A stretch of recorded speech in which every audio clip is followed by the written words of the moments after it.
Tinya wilila hangalondi zega tiebe tinya wilila fala kachideme tinya wilila hangalondi zega tinya wilila hangalondi zega tiebe tinya wilila fala kachideme tinya wilila namara shikolomba tinya wilila fala kachideme tinya wilila saraga jubu bomuri tinya wilila fala kachideme nego tinya wilila dabali jubu kemuri tinya wilila fala kachideme بسم الله وبه نستعين والصلاة والسلام على سيدنا محمد وعلى آله ومن تبعهم بإحسان إلى يوم الدين وبعد السلام عليكم ورحمة الله تعالى وبركاته بلمو أمجك على التنوك على بركة أم بسالي دم فولا صون هرمك نوي على كراي أنا سمغو أني ما ما دي يتكون يغنيا فوقتا جودون سي على كنين أو بلا جليني أوجما كلو سانو مينفي بواجلو كنكونو أم بي كوچالكاو فينو كاكيني شيخ تجاني رضي الله عنه عليك بانجلي انفرسير باراويه انكرمو الشيخ ابراهيم جرا علبي بانينمايا كوچالا ابي سانچامن بو كسبوكه بونيا اني كرما من بدوينا اوكوسون ابارا بلا جيلين دامنا اكتوبر كالو تلتاني كيلين سامبا فلا اني تاني كونونتو بارا كون فولو o damnina nanga khalifa ba kumbeliye depuis kuchala bodala ka sense kanana idugo konnana fokata se ankramo a Sheikh Ibrahim Jara aleka dembaya konnana kumbelu ulu bara bela jelen kofe ka ula duniya ka fo bara in konnana bara chaman de kera ala kosumo Qur'ane kalon kata se la seluma nga kerenkeren yala balma munu wulla pamero fe kana beni barawe uyuka nison dia ujira a bara kun folo min sorolola anga je ka nyama dawfe alhamdulillah jarane amina la abisan damandaman bo ka damne en kelemina o kacha santan ko sobe me o ko fene ni ngam ko an kuma shirambi na o fana bisan damandaman jarane bike Sheikh Ahmad Tijani de ka Sheikh Ahmad Tijani mi na bangira karoni tiletan ani saba kabe alamsa ma jarane bike alede wole kan ni welele kan mi ne bolo kanyesi mo ma ode an ka bo an na jara keneka bari na fatama bade bara alaka ma bawnu yu ka keno hadari ibina fa bachama de sora ala akabu foliyarma alhamdulillah amidu wa ka afam ko nyuma alaka de islam bele jelema kaseka kurazi soro akelila ibina na fa soro iyala la ni ka dembaya ani ka nyana mabe yananga kuma mbe duwa ke foro lakan sawaba be allahumma salli ala sayyidina muhammadir fatihi lima akudu karakat mas kana salahak birahaki wa raadi ila siratal mustaqim وعلى آله حق قدره ومقدار لازم سبحان ربك بالعزة ما يصفون والصلاة والسلام لله رب العالمين يا رب أن شجرة كودا كذا عيون سوريا لجينا أنا كلموي أي شكوي أي ماوري أو يرننا أنا لجين تي عنداو يو وسبورا أن يوي فأنا جوكو كأن كانتا وإن شجرة بدي أبشي سنتا نكونيونا ولا son sambena na banama ami kon fana ambebena amena nkacha bo sando mo kacha yina era ambese matani flanyona alhamdulillah wele kam bambolo odi chesiri de ni kuina samaya kono o ne yeri ni kene fasona wincho jabade mbayin befe fam mama ne siramai ne yeri kene na alhamdulillah ibala tando ka ala barkada ala ye fala moñmo ka tira ka mogo moñmo ala ye fala min ke o kan we barkada de be were mo hakili be silamo silama fe e ka faranka anga jinka ke do ka laba mi ole awere ka foli ambe aw fo ka o barkada on na herela ala ka o sege herela on be jele ka sege herela ka danga so man soro san wada ala ka yida na ka soro be ka kene ka soro fimba mbulu ka soro na fulu chama o ba be jele bolo alhamdulillah rabbil alamin nusu jami ambla kenaya ne be ka fo bon nere ni duin de parce que nye ya bonya kalanka ya nye santan ko ken duin ngone ya o kuma ne bi yere konde duin dode ko ma kaya ne ba ye ka fo bon nere ya ko tiki doyi surtout ni kam mawlu koy an nana o mi hukumu kono alhamdulillah rabbil an lam mona o de konnana bokron an kala o de la aya an lam mo surtout ko de la anti foy don ote ni o fɔla yɔrɔ yɔrɔ ni ye cɔtani ko fɔ i y'an tɔgɔ fɔ i y'an jamu fɔ i y'an faso fɔ alhamdulilahi rabbil alamin o bɔn o de y'an fɛ yan inshallah an bi min fɔ fɔlɔ an b'a fɔ alhamdulilahi bɔn an fana karamɔgɔ n'o ye Ibrahim Jara ye an b'a deli Ala fɛ Ala ka si jan ni kɛnɛya d'an ma Ala ka si jan ni kɛnɛya d'an k'a mɛn an kɔrɔ nabaga minnu fana bɛ yen k'a f'u ye an ye nin baara min daminɛ Ala kama ko de don an k'an cɛsiri a fɛ karamɔgɔ bɛ balola o karamɔgɔ tɛ balola an k'an cɛsiri a fɛ an ka jɛ a ka ɲɔgɔn fɛ bon o kuma de bɛ ne fɛ ka fɔ. An bɛ Ala fo an bɛ an ka sekow fo an bɛ Seku Mahin fo an b'a ka sanadu tayɔrɔ fo n'o ye Seku Ibrahima Yase ka du ye an bɛ Bamakɔ an ka kalifaw fo Hama Tarawele ani kalifa Alhaji Umar Tarawele ani ye délégation minnu bila ka na ka bɛ an ka cɛkɔrɔbaw la Baba Kulubali ani Mamadu Kulubali n'an ka Mako ani Bagayogo Bamakɔ ka bɛn an ka musow la Mamadu Baw kan funɛw ninnu an b'u bɛɛ fo o de ye Bamakɔ délégation ye an tɛ se ka bɛɛ fo an nisɔn ka di san o san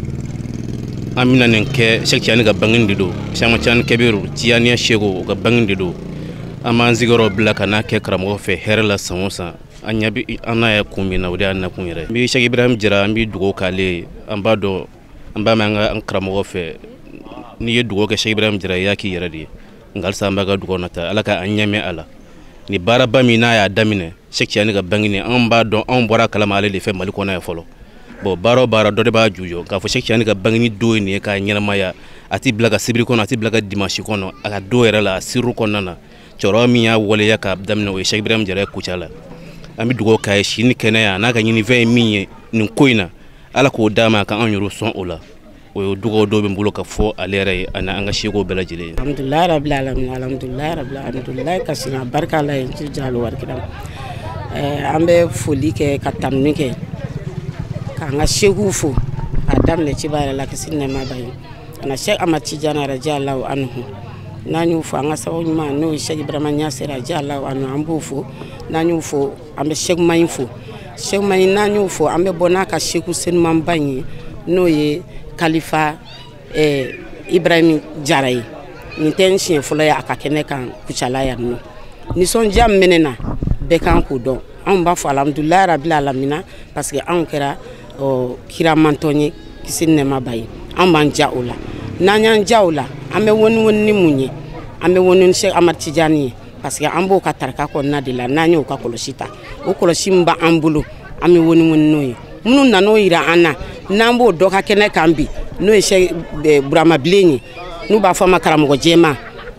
tiɲɛ na an bɛ waso n'an ka sekuw ye an bɛ waso n'an ka sekuw ye an nisɔndiyalen don Seku Mahin den bɛɛ lajɛlen bɛ yan nɔ Cheikh Ibrahima Yase mɔden bɛɛ lajɛlen bɛ yan nɔ a tarika kɔnɔmɔgɔ bɛɛ Aidara an sankɔrɔ talen don bi an woniw na an nisɔndiyalen don parce que Cheikh Ahmad Tijani bɛɛ b'o dɔn tarika kɔnɔna na k'a fɔ an bɛɛ ni ciba bɔra yen kisi nɛɛma b'a an b'a ale de kɔ ale de ka kɔlɔsi b'an bolo donc an nisɔndiyalen don an woninen don n'o ye ayiwa kumakan laban ani duwawura an bɛ kumakan laban min fɔ an b'a fɔ minnu ma se ka y'an sɔrɔ ɲina an b'a fɔ Ala ka san wɛrɛ don an garisɛgɛ la olu ka bɔ i b'a fɔ ko min kɔnɔ parce que san o san jiri de bɛ ka kɛ jama min nana salon min nana ɲina o fɛnɛ jama cayara ni salon ta ye donc an b'a ɲini san wɛrɛ ta ka caya n'o ta ye an b'o wele k'an bila mɔgɔw ma donc an bɛ se ka dugawu kɛ an b'a fɔ Allahumma salli ala sayidina Muhammad al-Fatih ilma ulika wal katim ilma sabaka nazirul haqqi bil haqqi wal hadi ila siratikal mustaqim wa ala alihi aka kadrihi wa midal lazim. Alhamdulillahi rabbil alamin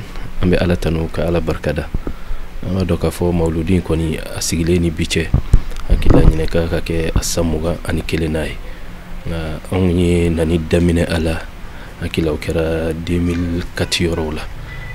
an n'an ka cɛkɔrɔba yɛrɛ tun bɛ deli ka na n'o ye Cheikh Muhammadul Muniru ye ka na a su ɲɛnamaya yan nɔ Kucala yan nɔ ayiwa an bɛ se k'a fɔ hali mawludu laban min kɛra n'a yɛrɛ ma se ka na ka na bɛn n'a ye Kucala yan a ye ne yɛrɛ de bila ka na ka fara Gawusu Barika ani Zubair ani Abdul Karim Tarawele ko n kana ka na su ɲɛnamaya yan nɔ o don y'a sɔrɔ ale yɛrɛ dɛsɛlen don a fari kun man d'a la a ma sira sɔrɔ ka na anw de nana ka na ɲɛnamaya o don su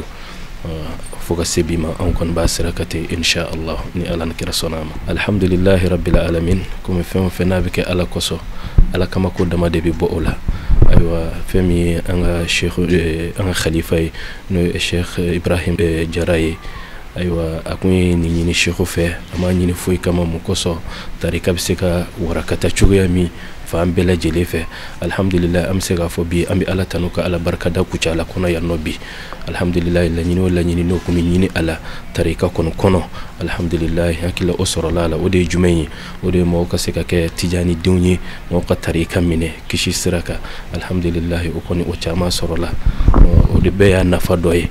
ani diinɛ yɛrɛ ɲɛfɔli parce que mɔgɔ caman bɛ yen a b'a mɛn ko tijaniya mais tijaniya yɛrɛ ye fɛn min ye u tɛ a si dɔn parce que fɛn min n'a tɔgɔ jugu y'a kɔn i b'a sɔrɔ yani a ɲuman ka woloma ka fɔ ka jira o fana bɛ mɔgɔ kamana gan mais n'a jirala maa min na n'o y'a faamuya k'a dɔn k'a fɔ tijaniya a sigilen don Qur'an de kan k'a fɔ dɔ yɛrɛ tɛ istighfaru salatu ala nabi la ilaha illallah k'a fɔ k'o dama de don a ka ca ala fɛ ni mɔgɔ caman y'a dɔn i b'a dɔn k'a fɔ silamɛ tɛ se k'a silamɛ ɲɔgɔn bali munna i b'a fɔ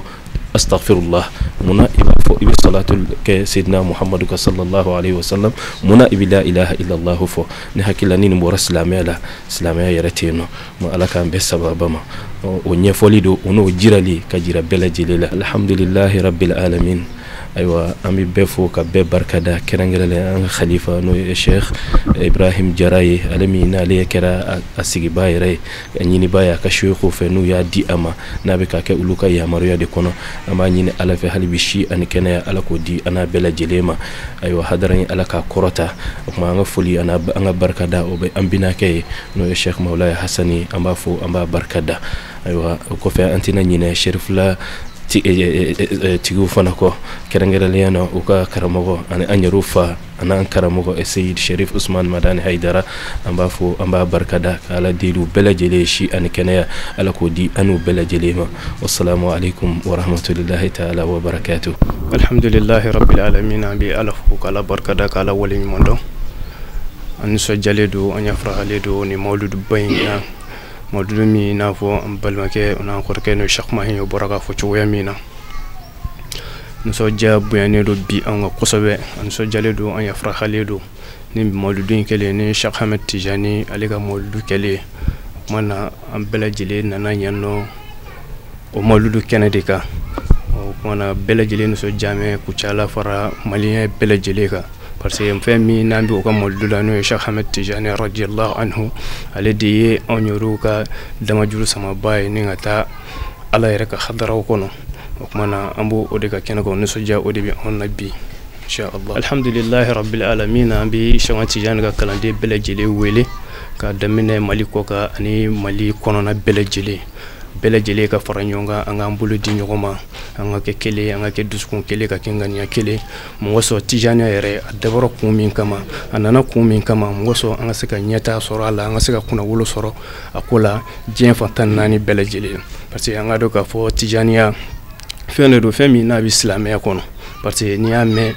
ko Tijani den i b'a sɔrɔ silamɛ den ɲuman de don parce que i t'a mɛn ko maa si bɛ k'a kɛra Tijani den kɔfɛ k'a kɛra silamɛ ye donc i bɛ kɛ silamɛ de ye kɔfɛ ka tila ka kɛ Cheikh Tijani ka kalanden o kuma na Tijaniya o fana bɛ silamɛya de kɔnɔ parce que ale nana fana ka tila ka silamɛya sinsin mɔgɔ sɔrɔ bɛɛ lajɛlen ka se ka hakili donyɔrɔ sɔrɔ silamɛya nacogo la ani silamɛya yɛrɛ baara kɛcogo ɲuman na alhamdulillahi rabbil alamin an bɛ bɛɛ lajɛlen fo ka bɛɛ lajɛlen waleɲuman dɔn mɔgɔ se a yɛrɛ se ani maa ma se ka na nin kɛnɛ in kan an ka dugawu bɛ a bɛɛ lajɛlen an bɛ dugawu kɛ ala ye ɲinɛ jira an na ala ka san wɛrɛ jira ani silamɛ bɛɛ lajɛlen la ala k'an bɛɛ lajɛlen hamina ko kɔrɔta ala ka fɔnniw kɛ ka garisɛgɛw dayɛlɛ ka baaradaw yiriwa ka ɲinifɛn bɛɛ lajɛlen kɛ sɔrɔ fɛn ye tɛmɛnen kɔfɛ an tɛna ɲinɛ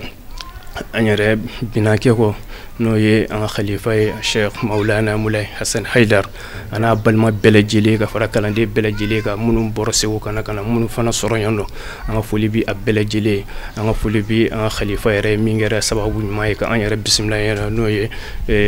Sheikh Ibrahim Jara ye an b'a fɔ an n'a denw an n'a ka kalandenw ka fara a kanuɲɔgɔn bɛɛ lajɛlen kan voilà tɛmɛnen kɔfɛ an bɛ an yɛrɛ fa fo Madani Haidara an b'a fɔ ka barikada ka wale ɲuman dɔn ale fana ka nin baara in kɛcogo ɲuman na Sherifula min n'a bɛ yaala Mali fan bɛɛ lajɛlen fɛ ka na silamɛya fana nin silamɛya dɛmɛ dɔ de parce que fɛn min n'a bɛ silamɛw ka ko ta k'a yɛrɛ kɛ diɲɛ fan 14 bɛɛ lajɛlen la o kuma o fana wasara ni dɛmɛ o kuma an bɛ aw yɛrɛw fo ka aw yɛrɛw wale ɲuman dɔn ka ɲini ala fɛ ala ka si ani kɛnɛya la k'o di an ni aw yɛrɛw ma ka aw yɛrɛw bolo mɛn a ka baara la. vraiment Cheikh Ahmad Tidiane ka mawludu in a nisɔndiyaba de bɛ ne na ka d'a kan an ka diinɛ maaba don minnu ye jɔyɔrɔbaw fa diinɛ in kɔnɔ don tɛmɛnenw na ka na don boloda olu ye ka bɛn ni olu bangeni don ye k'o kɛ nisɔndiya don ye silamɛw bolo an ka fara ɲɔgɔn kan k'o nisɔndiyaw kɛ ɲɔgɔn kan ɲɔgɔn fɛ vraiment o diyara ne ye kosɛbɛ kosɛbɛ a b'a to an ka diinɛ maaba ninnu u tɛ tunu u kofɔliw bɛ to sen na hali n'anw ma nin kɛ u kofɔli bɛ to sen na u tɛ tunu mais n'an ye nin kɛ o bɛ dɔ fara a kan folikan min bɛ ne bolo ka se nabaga bɛɛ lajɛlen ma u ka bila u hakili la k'a fɔ nin baara min n'an b'a la k'a kɛ baara nafamaba de don parce que nin ye walijuw ka ko de don Cheikh Ahmad Tidiane a ka walijuya a ma dogo maa si la ni maa maa ye lamaga kɛ o ko la o ka ko la a bɛ se ka kɛ sababu ɲuman y'i ma ka kɛ kisi siratigɛ y'i ma a bɛ se ka k'i ka kunnaja fana sababu ye nisɔndiya min fana bɛ na nin kɛnɛ ninnu de bɛ kɛ sababu ye gɛlɛya minnu bɛ jamana kɔnɔ bi fitinɛ minnu b'a kɔnɔ bi balawu minnu b'a kɔnɔ silamɛw faralen ɲɔgɔn kan kɛrɛnkɛrɛnnena tasawufu mɔgɔw olu faralen ɲɔgɔn kan n'o ye kɔlɔsitigiw ye n'olu jɛra ka duwawu min kɛ nin yɔrɔ in na yan a ka ca la fitinɛ min ni balawu min bɛ jamana in kɔnɔ ni fɛɛrɛ dɛsɛ bɛ ka sɔrɔ a la a bɛ se ka k'o wulilanw sababu ye o kɔni o nisɔndiyaw de bɛ na kosɛbɛ. nisɔndiya min bɛ na kɛnɛ in kan an fari fɔnilen a n'a lafiyalen kɛnɛ in kan parce que kɛnɛ ye kɛnɛ barikama ye kɛnɛ min filɛ n'o ye Cheikh Ahmad Tidiane kɛ mawludu ye san o san bɛna ka na kɛnɛ in a ɲɛnamaya yan ayiwa an yɛrɛ ka balimaw ani an ka sigiɲɔgɔnw u bɛɛ bɛ ɲɔgɔn sɔrɔ kɛnɛ in kan yan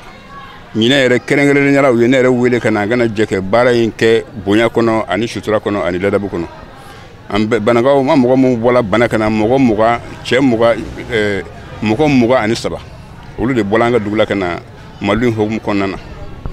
donc an nisɔndiyara k'an fari fɔni karamɔgɔ jɛma yɛrɛ ani an fa cɛ la n'o ye an ka Cheikh Mahi o y'a an fa kalifa ma an fa yɛrɛ bi fatu tuma min na an fa ye an kalifa karamɔgɔ jɛma ma donc an ka dugu ye a bonya ka a bere parce que ala o de fɔ kuranɛ kɔnɔ ala kɛra cila min kɛ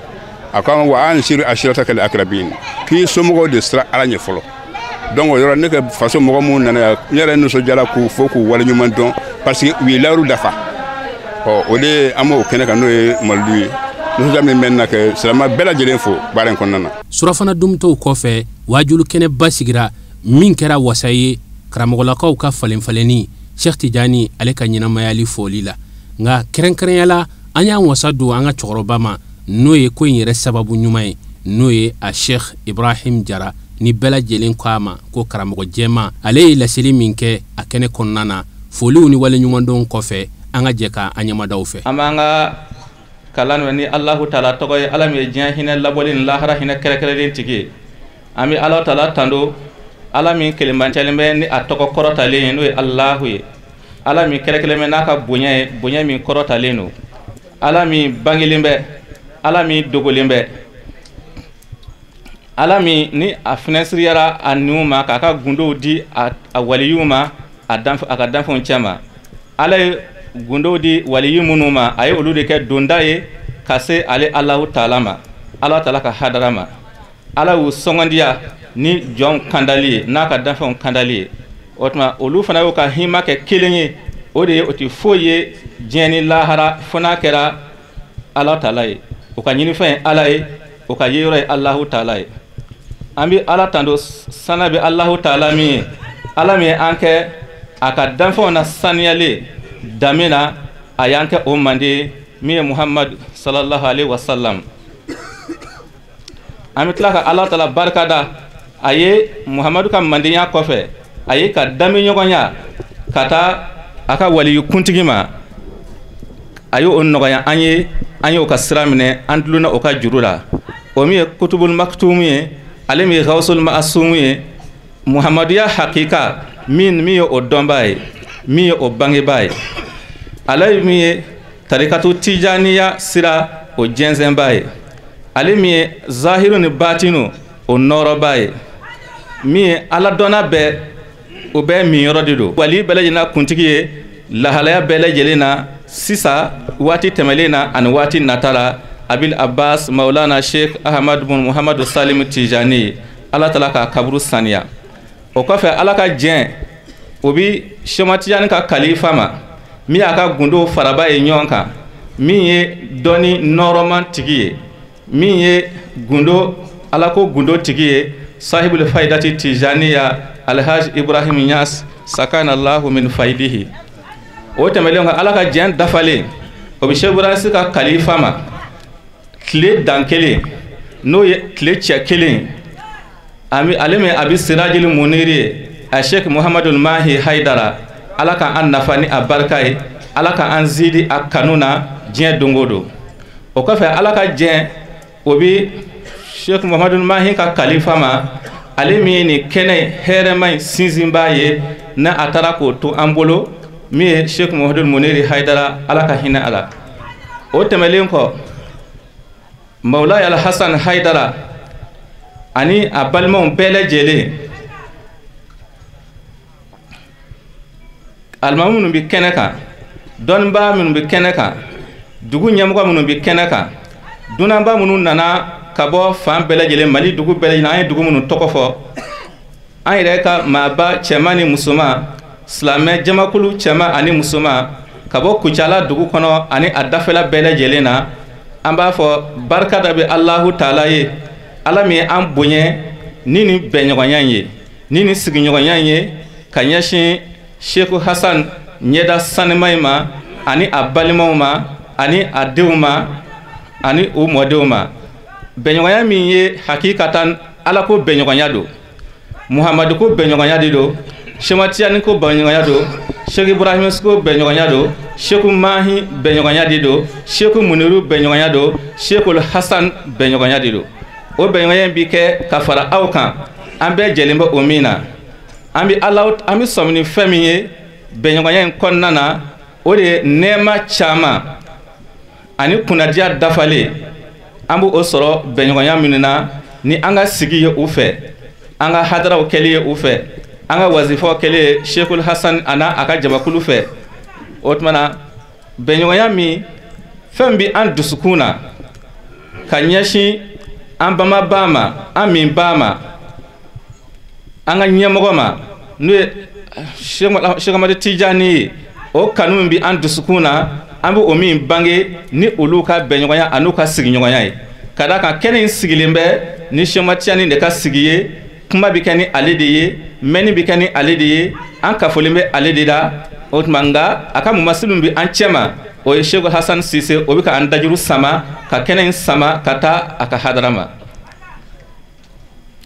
o bɛ kɛ bi munasabati mawlidihi ni Chematiyani yɛrɛ ka mawludu kɔrɔtalen bɛnɲɔgɔnya ye o kɛɲɛɲɔgɔnya ye o jama kafo ye an bɛ ala barikada ala min ye an kafo o kɛnɛ kan o kɔfɛ an bɛ bonya ni Sheikh Mulal Hassan ana a balimaw ni u ka nali ye an ma u ko u sen ta ka an sɛgɛrɛ yan nɔ an sigiyɔrɔ la anw de kan ka taa bɔ olu ye nka u yɛrɛ y'a kanu kana bɔ an ye kana fara an kan an ka Chematiyani ka mawludi ɲɛnamaya sabi fɛn bi o la olu b'o si dɔn o tuma an bɛɛ bi k'a fɔ Chematiyani ko bonya na an bi bonya ni olu ka nali ye an ma u ka sigili ye an cɛ ma an bi nɔrɔ ta u fɛ an bi madadu ta u fɛ ala k'an sɔn madadu baara nɔrɔ baara ka bɔ o la o tuma ka da o kan n b'a fɔ ni kanu dara ne ye ni ala barika dara ne ye n bi kuma ni kalifaw ani mukadamu ani muridu ani kanuba minnu bi Chematiyani bolo Chematiyani na Kucala yan nɔ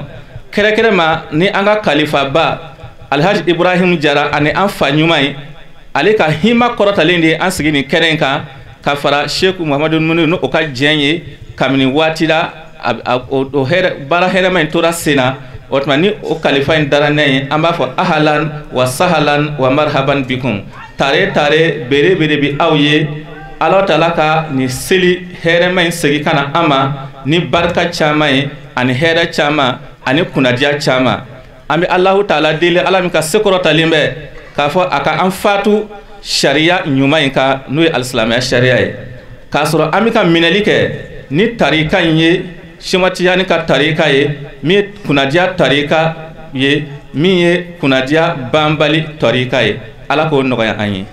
o kɔfɛ ala taala ka diɲɛ o bɛ ka bɔ a ka seekuw ma min ye seeku ɲumanw ye o tuma na ala k'an min ka bɔ o barika la minɛ fɛrɛlen na o kɔfɛ kisi ala taala ka nɛɛma kɛ annabi ɲuman kan ale min ye fatihul khatimun nasirul hadi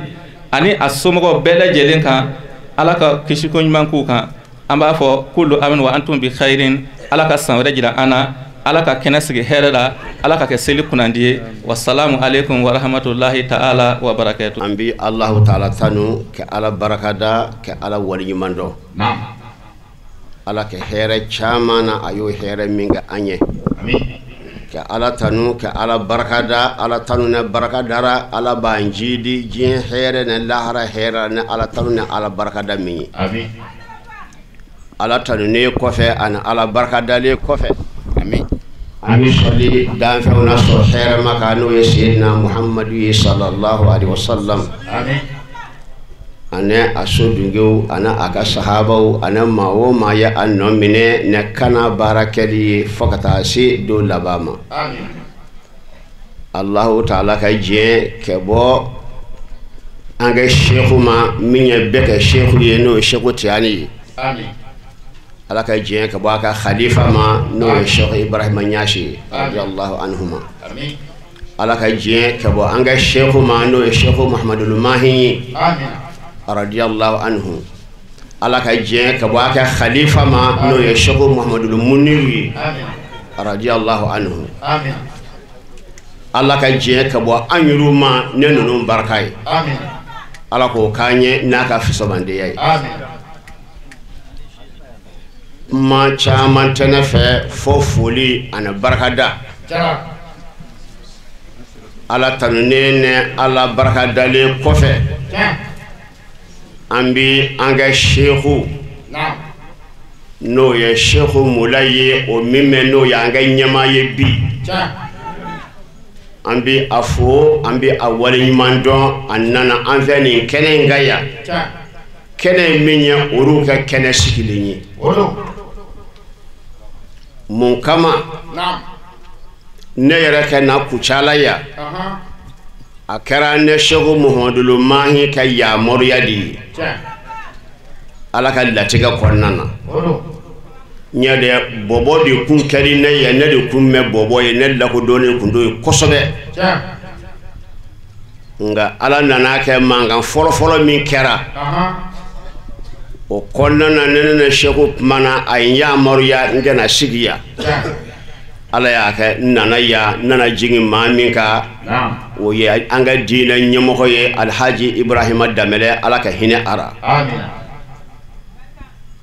n'a jɛra sigi kɔnɔna na ka diinɛ baara ɲɔgɔn fɛ fo ka taa se a ka don laban ma ala ka hinɛ ara maa minnu ye n dɛmɛ o sigi nɔgɔya sababura ala ka yamaruya kɔnɔ ani ala ka diyaɲɛ kɔnɔ o ye Wataralakaw ye n'o ye jamanatigi ye ala ka hinɛ na jamanatigi kabini nana ya sɛnɛ de kɛdi ne ye ka tugu n yɛrɛ ye kala kɛ maa minnu fɛ n'o ye Fanakaw ye an ye sɛnɛ ne baara an ye o kala olu de fɛ olu ka taabolo ye o ye n yɛrɛ sigira ya n y'a kanu kɛ sɛnɛ de kɛ kɛ dahirimɛ ɲini ala y'a kɛ jamanatigi ala ka hinɛ ara ale de ye yɔrɔw di ne ma n bɛ sɛnɛ kɛ a yɔrɔw la hali ka taa se bi ma n bi ala tanu ka ala barakada olu minnu ye n dɛmɛ sigi nɔgɔyara ka olu waleɲuman dɔn u ka baara la o tɛmɛnen kɔfɛ an bɛ kɛnɛ in min ka nin ye n'o ye Sheikhu Tijani ka mawuludu kɛnɛ ye ne ye Tijaniya maadi ye n ye Tijaniya khalifa ye jɛni ye n kɛ khalifa ye Sheikhu Muhammadul Mahi ala ka diɲɛ ka bɔ a ma hali ya ne ka khalifa ye ka ne yamaruya n kana sigi dugu in na yan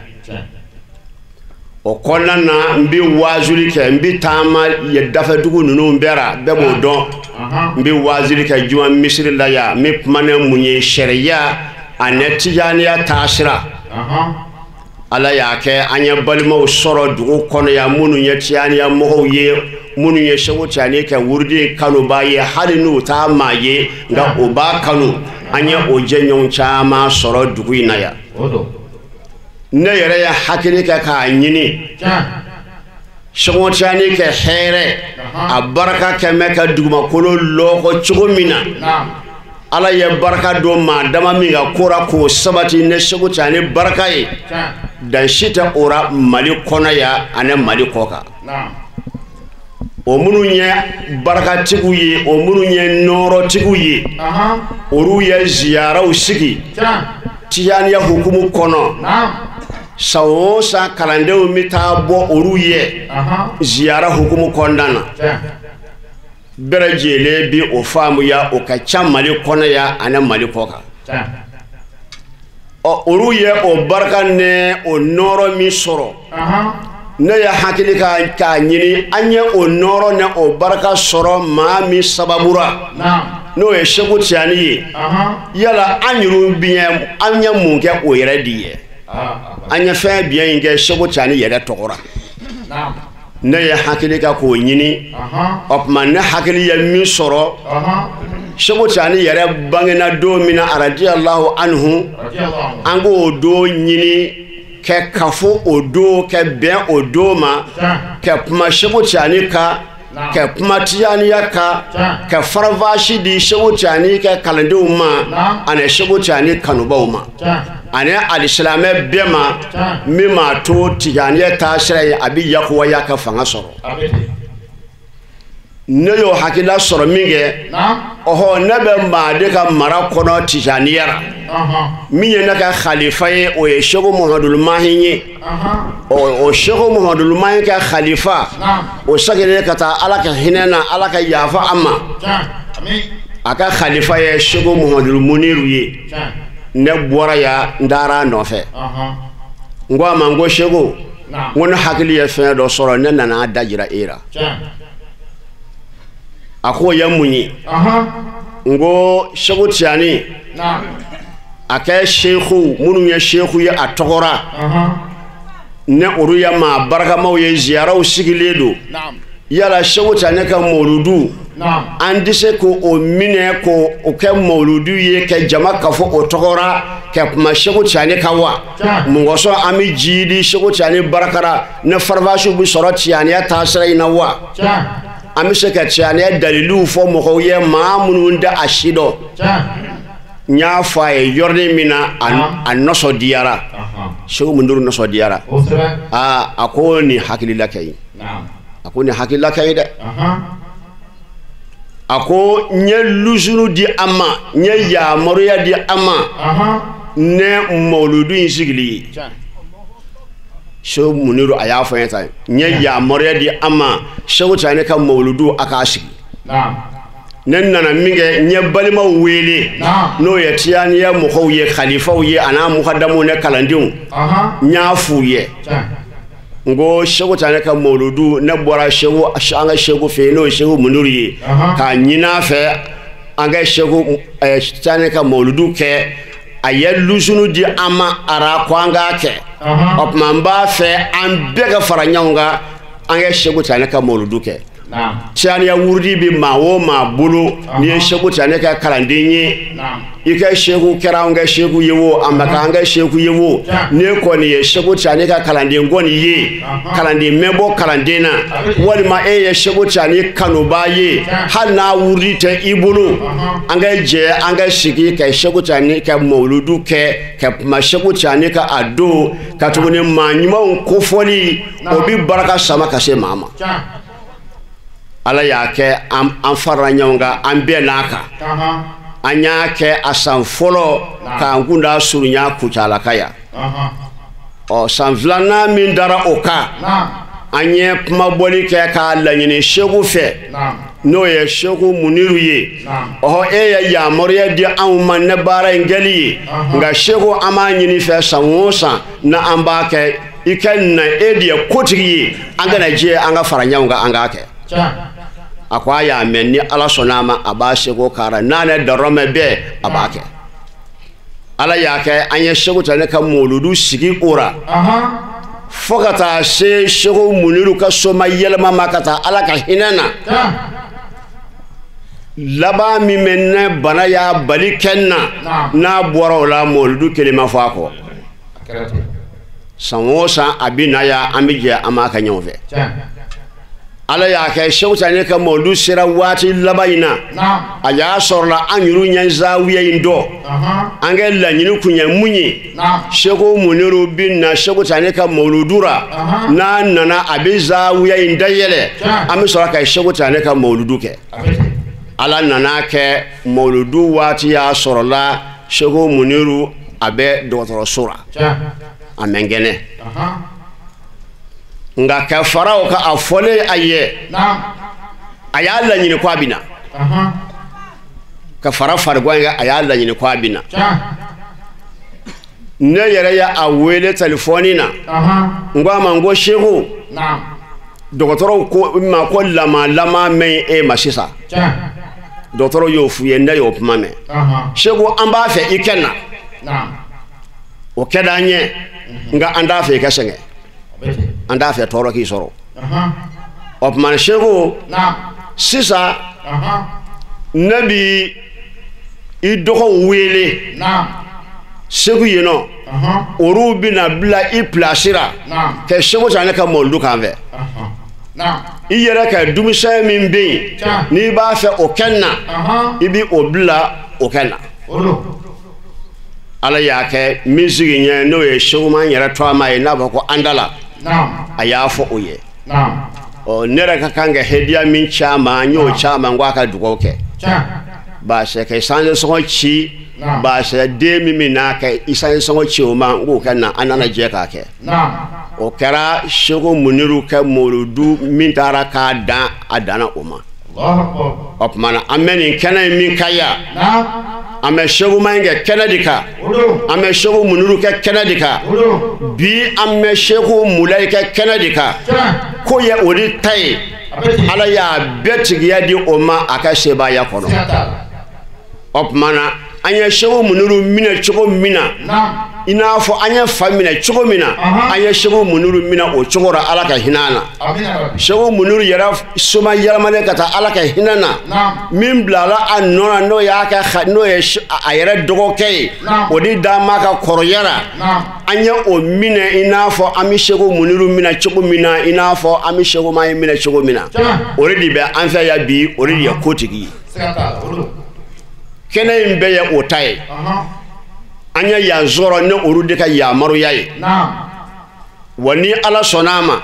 an ye o lawudi min da Seku Mahi ɲɛ k'o lawudi min da Seku Tijani ye an b'a ɲini ala fɛ ala k'an ka ɲɛnamaya kɛ o kan ka tɛmɛ o kan inshallah o tuma o Seku Tijani ka mawludu mɛn n'an b'a kɛ nin ye ne b'a bisigi hɛrɛ caman baara ɲɛ dɛ hɛrɛ caman baara hɛrɛ a caman ne ye tamasiyɛnw ye a ko in kɔnɔna na kuma bɛɛ tɛ fɔ ka fori kuma bɛɛ tɛ fɔ ka fori nka n ye tamasiyɛnw ye a ko kɔnɔna na a tamasiyɛn dɔ ye mun ye n b'a fɔ ala barakada kama ani jiginɲɛ kama do dɔ la ne dalen i n'a fɔ min sogo do sogo tɛ dɔ nana ma ko n na a nɔfɛ a y'o fɔ n ye ne wulila ne tugura a kɔ ne ye n yɛrɛ ye soba dɔ kɔnɔ min bɛ a cɛ ɲɛ ala de b'a dɔn tuma min na n'o kɛra a yɛlɛ ne ɲɛ sanfɛ a sangasolama don an taara o min na ne ko n kɔni y'a ban n kɔni ye ɲɛ dan ye a laban na a yɛlɛ ne ɲɛ sanfɛ ka taa dɔrɔ jira n na fo ka taa se sanfɛla la an selen ye min kɛ a ko ye yan ye wa ne ko n ko ɔhɔ a ko Seku Tijani kanubaw sigiyɔrɔ yan ye a ko Seku Tijani kanubaw a ko o sigiyɔrɔ yan ye ɔhɔ min nana ne hakilila la a m'a fɔ ko Seku Tijani kɛ Tijaniya mɔgɔw a ko ne ma de ko Seku Tijani kanubaw k'olu sigiyɔrɔ yan ye o yɔrɔ bɛɛ la ne ɲɛ yɛlɛla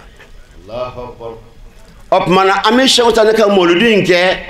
ka bɛn safuru kalo a tile 13 ma Seku Tijani yɛrɛ bangena san min na hijira san min na ka a don dɔn k'a kalo dɔn k'a don yɛrɛ dɔn i bɛ tiyaniya kitabu caman yaala i t'a yira dɛ ne ye tiyaniya kitabu caman filɛ n ka laɲini ye min ye n'o ye a kalo ni a don yɛrɛ ye m'a ye a sira fɔ kitabu kelen o kɛlen la min kɛ n ye n ti di o kan k'a sɛbɛn ale ka mawuludu k'a kɛ ka bɛn safaro kalo tile 13 ma ani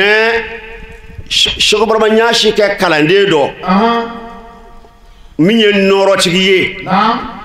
o ye fatutigi ye o ye kuma min lakale Sheikh Barama Ɲaasi ye ani Sheikh Barama Ɲaasi ye kuma min ka kɛ o jaabi o y'a to n y'a jate minɛ an ye don min fɔra n'o ye safaro kalo tile 13 ye n ko a b'i bɛn o ma o kalanden in dara Sheikh Barama Ɲaasi ma o ye fatutigi dɔ ye o di ala ye nɔrɔ di maa min ma n'ala bi ko dɔw jira a la a ko Sheikh Barama Ɲaasi ma a ko a di ye Sheikh Tijani ye ko a di ye Sheikh Tijani ye min kɛ ko u kumana ko a di ye Sheikh Tijani ɲininka ko yala Sheikh Tijani e yɛrɛ bangena don jumɛn ta ko Sheikh Tijani ko a di ma ko a di bangena safaro kalo tile 13 ka bɛn alamisa don ma ɔ Sheikh Barama Ɲaasi kalanden y'o fɔ Sheikh Barama Ɲaasi ye min kɛ Sheikh Barama Ɲaasi ko ɔhɔ ko i ye o min fɔra i ye dɛ o ye ne yɛrɛ de ka hakilila ye Sheikh Tijani yɛrɛ bangedon ra o tuma sisan ne ye danganiya sɔrɔ ni ala sɔnna a ma Sheikh Tijani bangena ka bɛn safaro kalo tile 13 ka bɛn alamisa ma ɔ an bɛ o tile 13 de hukumu kɔnɔna na kabini an ye Sheikh Tijani ka mawuludu sigi an ye san 20 kɔ sɔrɔ a la sisan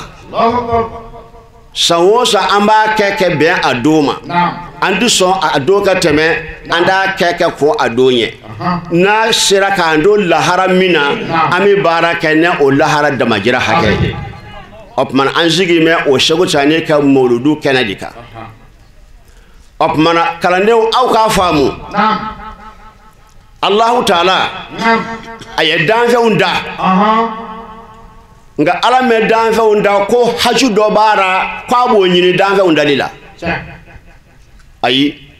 ala y'a kanu ka danfɛnw da nka ala mɛ danfɛnw da mungosɔn mako dɔ b'a ra k'a b'o mako dilan anw mi ko kɛ an ka mako dilan nɔfɛ ala ye danfɛnw da a ka sebaya kɔnɔna na ka da hikima dɔw kan ala ye o danfɛnw min da min kɛ a ye danfɛnw kɛ tilayɔrɔma 2 ye maa kunnandi ani maa kunnanko danfɛnw ye nin tilayɔrɔma 2 de ye maa kunnandi ani maa kunnanko amina rabi o tuma na maa minnu ye maa kunnandiw ye ala bi olu bila kunnandiya baara sira kan olu yuru seko si tɛ ora o ye ala ka latigɛ ye kɛ de olu kɔrɔ a jara olu ye wo olu b'o kɛ ala b'o bila olu dusukun na olu bi ka o baara kɛbaa ye an y'a ɲini ala fɛ ala k'an kɛ o maa kunnandiw dɔ ye ala ye minnu da kunnangoya kama ala bi olu bila kunnangoya baara kɛli la olu yuru se tɛ ora ala ye o latigɛ olu ka yana k'u da a b'u bila ora olu b'o baara kɛ olu bi laban kɛ sa o lahara ka ala bi olu bila a ka ɲangatan sɔrɔ ala k'an kisi o ma o tuma na ala ye alijinɛ da kɛ maa dɔw kɛ alijinɛ dungew ye k'olu bila alijinɛ baara sɔrɔ sababu kɛli la ala ye jahanamɛ da kɛ dɔw kɛ jahanamɛ dungew ye k'olu bila jahanamɛ baara sɔrɔ sababu ra n'u ye baara min kɛ n'u bɛ don jahanamɛ kɔnɔ o tuma na ni ala ye maa min digi gɛrɛsɛgɛ i yɛrɛ ye i ye limaniya jɔn ye e b'a ye nin baara in mɛ di ala ye e b'o to yen ala kama nin baara in kɛ di ala ye e b'o kɛ ala kama ni yɛrɛ ye o minɛ kɔnɔ i ka ala tanu ka ala barakada ka ala wale ɲuman dɔn ala min y'o k'i ye mana ala ka ciba ko ni mana kisiba ma ko diɲɛ hɛrɛ ɲɛna cɛ ɲuman bolo mumini ɲuman ko diɲɛ hɛrɛ ɲɛna bolo ala ye diɲɛ hɛrɛ d'i ma e ye mumini i bɛ ala de ɲini n'a ye wa n'i bɛ ala ɲini n'a ye a ti ban dɛ ayi madama e b'a kɛ ala de kama a ti ban a bi taa a bi na ala y'o fɔ o ko n'a ye fɛn min di ala ma ko a di ala bina o nɔnɔ bila ye ala ti kalon tigɛ o wale in bɛ nin cogo de la o tuma sisan an bɛ Seku Tijani ka mɔlidu kɛnɛ kan kumaba minnu bɛ kuma a ɲininen don u fɛ Seku Tijani ka kɛnɛ don u ka kuma Seku Tijani kan ka kuma Tijaniya saratiw kan ka Tijaniya farabasiw fɔ mɔgɔw ye ka se ka mɔgɔw kunnafoni o ra o kɔni a sigira o de kama an b'a fɛ taa ka kɛ o sira de fɛ kuma an b'a ɲini Alahu Taala fɛ ala ka jama in ala y'a kafo hɛrɛ la ala k'a yɛrɛ kɛ hɛrɛ la maa o maa bɔra ka so ka na Seku Tijani ka mɔludu in na i bɔra dugu wɛrɛ la o i bɔra dugu kɔnɔ yan o an y'a ɲini ala fɛ Seku Tijani yɛrɛ baraka kama ala ka labanko ɲuman di a ma labanko ɲuman ye mun ye i ka timɛnɛ limaniya ye ala ka an ɲɛkun labila an bɛna diɲɛ fara ɲɔgɔn waati min na an k'a fɔ ashahadu an la ilaha illallah wa ashahadu anna muhammadu rasulullah ala ye sebaa ye o ra o mɛn gɛlɛ ala ma an y'o ɲini ala fɛ ala k'o k'an ye ni Seku Tijani baraka ye ala k'o k'an ye ni Seku Tijani baraka ye ɲɛnɛmaya ala k'a sɔn nɔgɔya an ye ala ka baraka don an yɛrɛw la ka baraka don an kɛ denbaya yɔrɔ an bɛ Mali jamana min kɔnɔ an bɛ gɛlɛya waatiw kɔnɔ sigiyɔrɔ in ye dugawu jaabi sigiyɔrɔ ye an y'a ɲini ala fɛ gɛlɛya min bɛ Mali kɔnɔ fitina min bɛ Mali kɔnɔ ala ka jisuma bɔn a ka a fitina ka dufa ala ka nana bɛnɲɔgɔnya ye Mali kɔnɔ ka nana sabati ye Mali kɔnɔ ka nana lafiya ye Mali kɔnɔ ala ye o di kɛbaa ye o ka nɔgɔ ala de ma o bɛ ala de bolo an y'o ɲini ala fɛ ala k'o k'an ye ala k'o k'an ye ni Seku Tijani baraka ye Seku Tijani mɔden dɔ nana Bamakɔ an taara an n'a jɛra an n'a sigira a ka kuma kɔnɔna na a ko nana ɲɔgɔn ye dɔ dira a ko Tijaniya kalandenw bɛ sigi min kɛ ka astagfirullah fɔ kɛ ka sɔli kɛ ala ka ciba ka sallam ka la ilaha illallah fɔ kɛ a ko ye fitinɛ ɲɔni sababu ra belebeleba dɔ di ahɔ a ko ye fitinɛ ɲɔni ni sababu ra belebeleba dɔ ye o kumana ko ye mun ye ko ye dusukun di ye silamɛw ka kɛ ɲɔgɔn fɛ ala kama kɛrɛnkɛrɛnya Tijaniya mɔgɔw an ka kɛ ɲɔgɔn fɛ ala kama min ka di ala ye n'o ye tiɲɛ ye an bɛɛ ka taama o sira kan k'a fɔ nin ye Tijaniya maa ye nin tɛ Tijaniya maa ye ayi an bɛɛ ye alisilamɛ ye silamɛ bɛɛ ye kelen ye maa mɛ bɔ maa na dɛ ne e maa min kɛra ni e ye Tijaniya maa ye ni e y'a bila i kunkolo la ko minnu tɛ Tijaniya maa ye k'olu tɛ foyi la e mɛ Seku Tijani ka taabolo yɛrɛ faamu ye dɛ ayi i m'a faamu ala kɔni ye Tijaniya in di e ma o ye samandiya ye nka nin min bɛ k'a maa ye n ko a bɛ sali a bɛ sun a bɛ jakabɔ a tɛ silamɛya baaraw kɛ wa a bɛɛ ye Seydina Muhamadu mandon sallallahu alaihi wasallam hali n'a y'a sɔrɔla mandonya kɔnɔ dɔ bɛ dɔ ɲɛ ala de ye ko tigi ye an y'a ɲini ala fɛ ala ka limaniya di a ma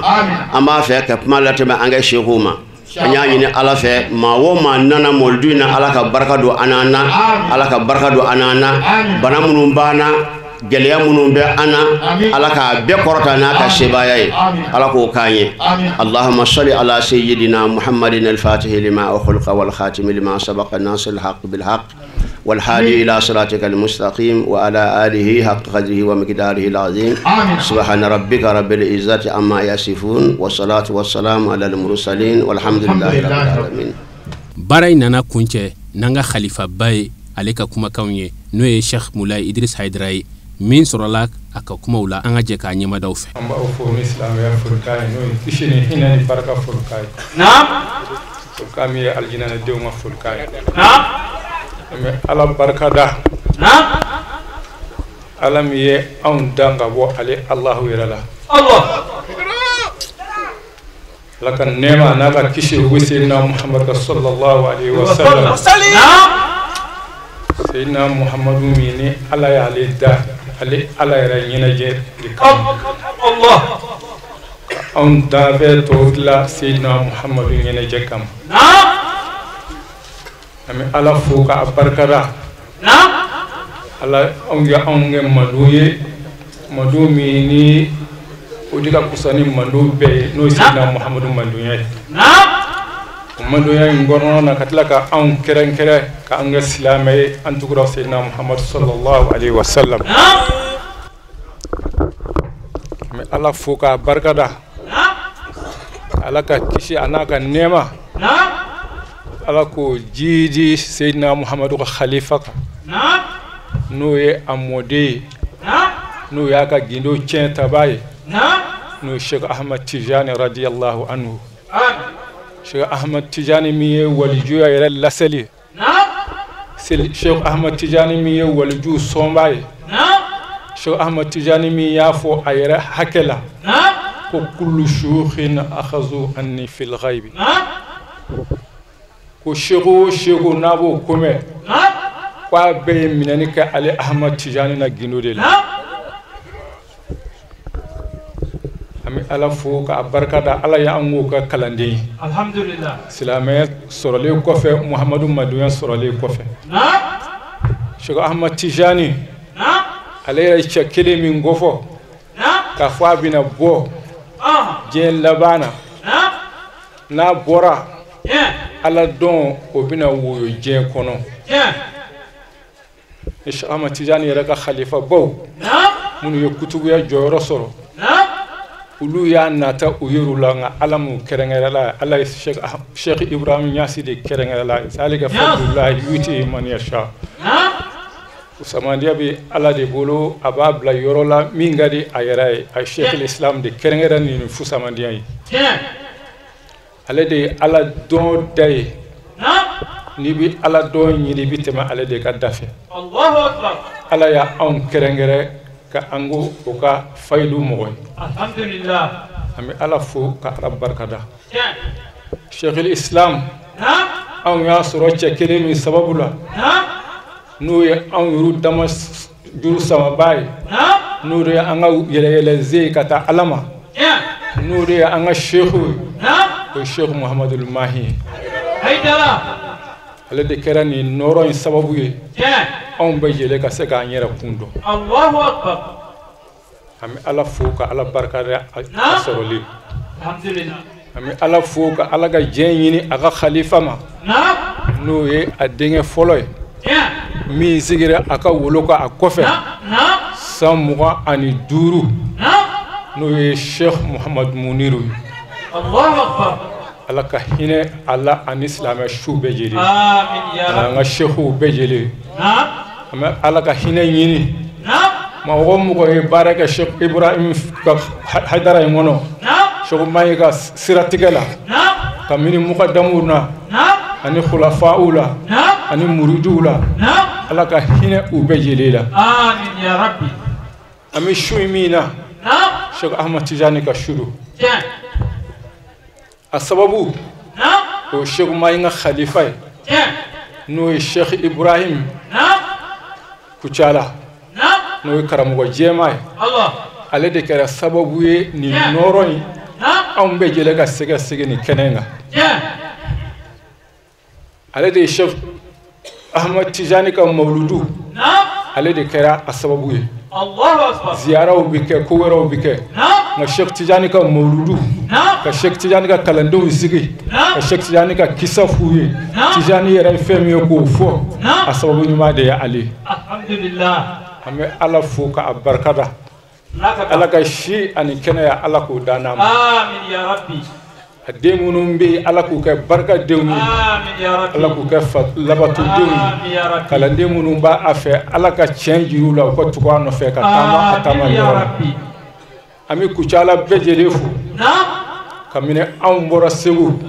karamɔgɔ jɛma a ye mobili bila ka taa an ta, ka tila ka taa anw yɛrɛ kunbɛn kilo 10 ani kɔ,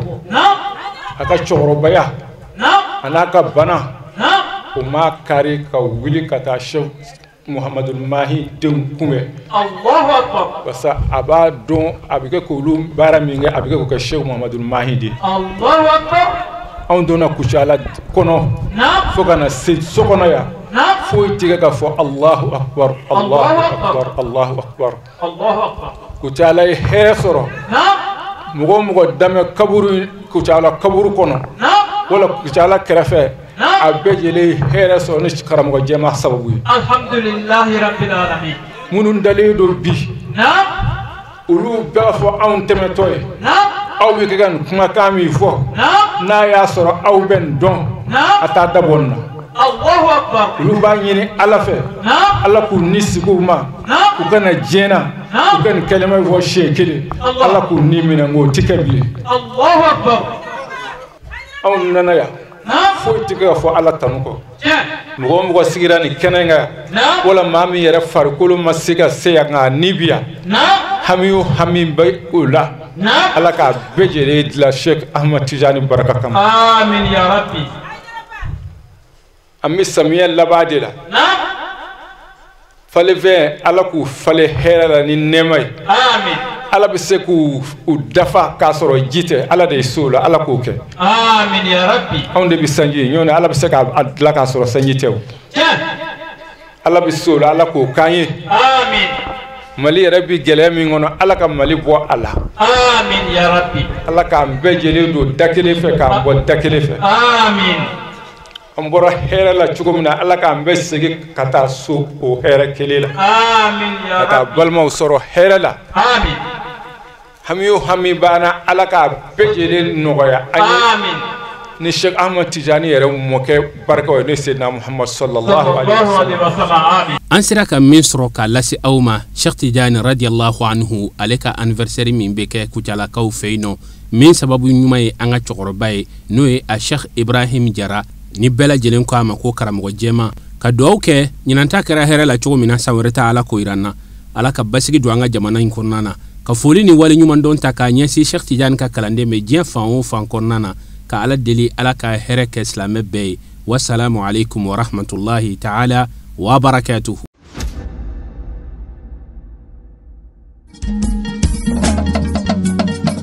tinya wilila ngalondi sega tinya wilila fala ka chideme tinya wilila ngalondi sega tinya wilila fala ka chideme tinya wilila ngalondi sega tinya wilila fala ka chideme tinya wilila namara shikolomba